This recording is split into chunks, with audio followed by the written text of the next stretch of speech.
বিশ্বনবী ওহির ভার সহ্য করতে না পেরে কাঁপুনি এসে গেল, শীত লাগছিল, তিনি চাদর গায়ে দিলেন। আল্লাহ বললেন, ইয়া আইয়ুহাল মুদ্দাসসির, হে চাদরওয়ালা, কুম ফাআনদির, স্ট্যান্ড আপ, ফাআনদির, ওয়ার্ন করো, সতর্ক করো। সুবহানাল্লাহ।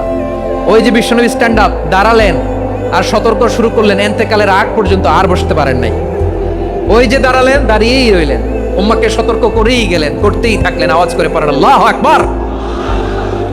ওয়া আনদির আশিরাতাকাল আকরাবিন যখন নাজিল হলো, বিশ্বনবী সাফা পাহাড়ের চূড়ায় উঠে গেলেন, ডাকতে আরম্ভ করলেন, ও আমার বংশের লোকেরা, ও আমার সম্প্রদায়ের লোকেরা, আমি যদি বলি পাহাড়ের পেছনে একদল ঘোড়সাওয়ার তোমাদেরকে আক্রমণ করার জন্য রেডি হয়ে আছে, ও আমার মক্কাবাসী, আমার কথা তোমরা বিশ্বাস করবা নাকি? সবাই এক বাক্যে বলে দিল, বিশ্বাস করব।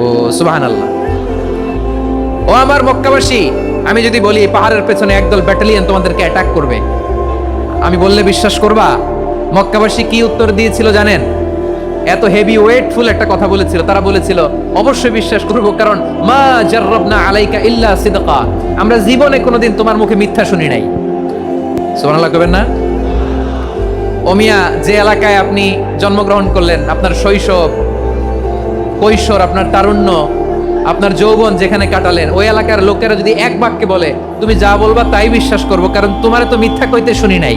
মা জাররাবনা আলাইকা ইল্লা সিদকা, we have never ever witnessed a single lie from you, আমরা জীবনে একটা মিথ্যা তোমার মুখ থেকে শুনি নাই। সুবহানাল্লাহ বলেন। দেখেন, এই কথার মাধ্যমে এক বাক্যে বিগত 40 বছরের সার্টিফিকেশন হয়ে গেছে। কথা বলেন ঠিক কিনা? বিগত 40 বছর আমার নবী মক্কায় কেমন লাইফ লিড করেছেন, এক বাক্যে সার্টিফিকেশন।